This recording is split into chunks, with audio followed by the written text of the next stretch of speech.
La plupart des gens pensent que les coiffures fluides ne vont bien qu'aux mannequins et aux célébrités, mais c'est faux, car personne ne révèle le véritable secret de ces coiffures. On se concentre uniquement sur la longueur des cheveux, en négligeant complètement le dégradé, la direction, la mise en forme et l'entretien. C'est pourquoi les cheveux n'ont jamais cet aspect lisse et naturel. Dans cette vidéo, je vous explique.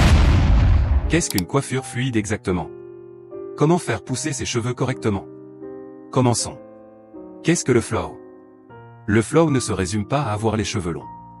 Il s'agit de la façon dont vos cheveux bougent naturellement et reflètent votre personnalité. C'est ce qui la distingue des autres coiffures. Flow est plus efficace sur les cheveux mi-longs à longs, pas sur les cheveux courts. Ce type de coiffure est généralement plus joli sur cheveux lisses ou légèrement ondulés. Si vous avez les cheveux bouclés, vous pouvez quand même essayer, mais le résultat sera différent. Si vous hésitez sur le style de coupe qui vous convient, consultez des photos de référence et choisissez le style que vous préférez. Je vais maintenant vous montrer un processus simple en 4 phases qui vous aidera à obtenir une coiffure fluide parfaite. Phase 1. Faire pousser ses cheveux. Votre premier objectif est simple. Laissez pousser vos cheveux jusqu'à au moins 7,5 cm. Si vos cheveux sont actuellement très courts ou rasés, cela peut prendre environ 5 à 6 mois car les cheveux poussent lentement. Cette phase exige de la patience. Vos cheveux auront parfois une apparence bizarre. Il ne tiendra pas correctement. C'est tout à fait normal. Ne pas paniquer. Et surtout, ne le coupez pas. Laissez-le simplement pousser. Si vos cheveux sont déjà suffisamment longs, vous pouvez sauter cette étape et passer directement à la coupe. Phase 2. Trouver la bonne coupe de cheveux. C'est l'étape la plus importante. Une mauvaise coupe de cheveux peut anéantir des mois. Alors n'entrez pas dans un salon de coiffure au hasard et ne dites pas simplement « Je veux du flux ». Trouvez un bon coiffeur. La meilleure méthode consiste à trouver quelqu'un qui a déjà une belle coiffure et à lui demander où il se fait couper les cheveux. Et voici un conseil important. Dès que vous vous asseyez sur la chaise, soyez attentif. Si le coiffeur prend immédiatement une tondeuse ou une machine, quittez le magasin. Les coiffures fluides nécessitent des ciseaux, pas des machines.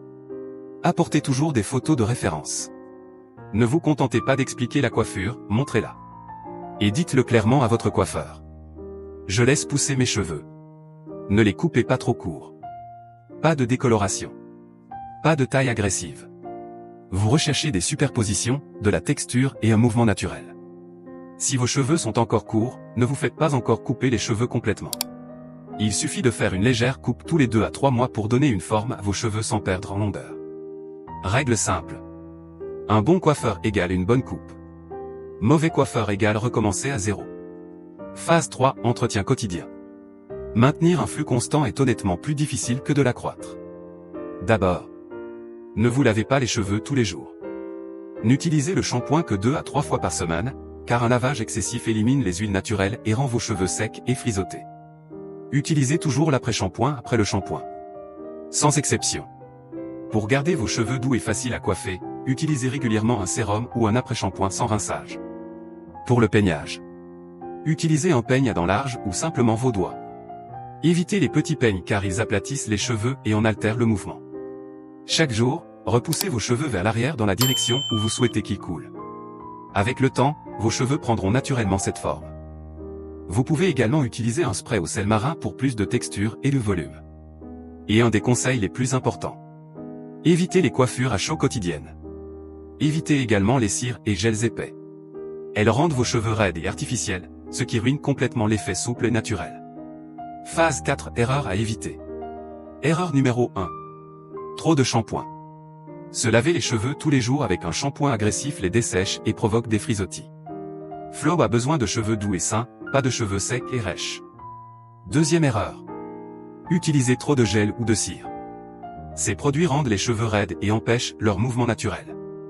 Erreur numéro 3. Mauvaise habitude de taille. Certaines personnes ne se coupent jamais les cheveux, ce qui les rend rêches et fourchus. D'autres taillent trop souvent et n'atteignent jamais la bonne longueur. La solution est simple. Faites des retouches légères de temps en temps, pas trop souvent. Erreur numéro 4. Sens de peignage incorrect.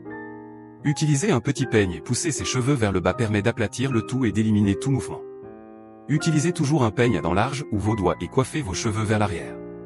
Corrigez ces erreurs, soyez constant, et avec le temps, vos cheveux finiront par paraître lisses, naturels et fluides. C'est ça. Si vous souhaitez améliorer votre apparence et développer votre personnalité cette année, alors n'oubliez pas de vous abonner et d'activer les notifications.